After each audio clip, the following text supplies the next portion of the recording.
आज, इन और एट, जो दो प्रीपोजिशन हैं इन और एट, आज इन्हीं का प्रयोग हम सीखने वाले हैं कि इनका इस्तेमाल हम किस स्थान पर करते हैं, कहाँ करते हैं। तो सबसे पहले ये दो इन और एट प्रीपोजिशन है, तो सबसे पहले हम प्रीपोजिशन की डेफिनेशन को जान लेते हैं। तो ऐसा शब्द जो दो संज्ञा या सर्वनाम के बीच आकर एक दूसरे का रिश्ता कराता है, एक दूसरे का संबंध बताता है, प्रीपोजिशन कहलाता है। तो ये रही इसकी सिंपल सी डेफिनेशन। अब हम आगे बढ़ते हुए बात करने वाले हैं इन और एट की, कि इन और एट का प्रयोग किस स्थान पर हम करते हैं।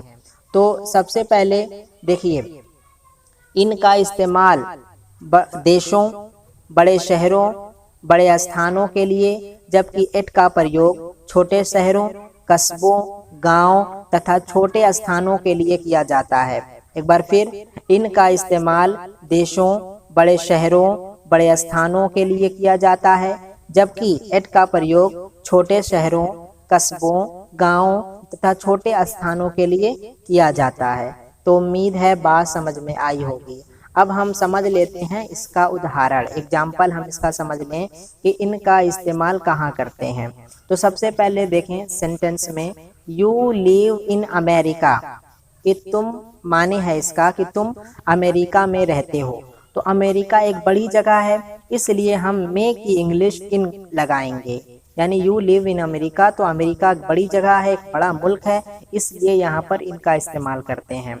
उसी तरीके से मैं ब्रिटेन में रहता हूँ, या कनाडा में रहता हूँ, या इंडिया में रहता हूँ, या किसी भी बड़े देश, कोई भी देश, उसमें अगर बात आ जाए तो इनका इस्तेमाल करते हैं। उसी तरीके से बड़े शहरों का, जैसे मुंबई में, कोलकाता में, पेरिस में, लंदन में, न्यूयॉर्क में, वाशिंगटन में, ये सब बड़े शहर हैं। अगर यहाँ पे भी बात आती है तो हम इनका ही इस्तेमाल करते हैं। I live in Mumbai, I live in Kolkata, I live in Chennai, इस तरह का। तो उम्मीद है इन बात समझ में आ गई होगी। अब देख लेते हैं एट का प्रयोग। जैसे एट के प्रयोग उदाहरण में हम देखें सेंटेंस में, he lives at Shantipur village, कि वह शांतिपुर गांव में रहता है। तो यहाँ पर एट शांतिपुर गांव, अब ये शांतिपुर गांव है, इसका मतलब छोटी जगह है, इसलिए यहाँ पर एट का इस्तेमाल करेंगे। He lives at Shantipur village, at इसलिए यहाँ पे एट मे के माने में आएगा, और ये छोटी जगह है, इसलिए इसका इस्तेमाल हम एट करते हैं। तो उम्मीद है बात समझ में आ गई होगी कि इन बड़ी जगहों के लिए इस्तेमाल किया जाता है और एट का इस्तेमाल हम छोटी जगहों के लिए करते हैं। अब बात करते हैं कि एक ही सेंटेंस में इन और एट का इस्तेमाल कैसे करते हैं। तो उसका भी उदाहरण देख लीजिए कि I am living at Hazratganj in Lucknow, कि मैं हजरतगंज के लखनऊ में रह रहा हूँ।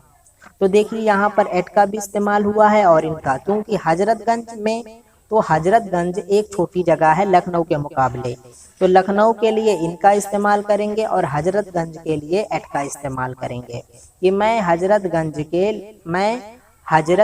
के लखनऊ में रह रहा हूँ। उसी तरीके से अगर एक ही सेंटेंस में दो स्थानों का नाम है और उसमें एक स्थान बड़ा और दूसरा स्थान छोटा है, जैसे मैं कहूँ कि मैं भारत के मुंबई में रह रहा हूँ, तो आई am living eight Mumbai in India, या मैं अमेरिका के न्यूयॉर्क में रह रहा हूँ, तो आई am living eight New York in America, क्योंकि अमेरिका के मुकाबले न्यूयॉर्क एक छोटी जगह है, इसलिए न्यूयॉर्क के लिए एट का इस्तेमाल करेंगे और अमेरिका के लिए इनका। उसी तरीके से भारत एक मुल्क है और मुंबई एक देश शहर है, इसलिए मुंबई के लिए एट और इंडिया के लिए इनका इस्तेमाल करेंगे। तो उम्मीद है इन और एट का प्रयोग अच्छी तरह से समझ आ गया होगा। इसके अलावा भी इसका इस्तेमाल करते हैं, लेकिन उसकी बात अगले वीडियो में। और तो उम्मीद है बात समझ में आ गई होगी। अगर सेंटेंस जानना है तो आप मेरी प्लेलिस्ट चैनल को सब्सक्राइब करें और प्लेलिस्ट में जा कर के आप इसको देख सकते हैं कि वहाँ पे तमाम सारे सेंटेंसेस पड़े हैं। अगर कोई दिक्कत हो तो आप कमेंट करके पूछ सकते हैं और उसका जवाब दिया जाएगा।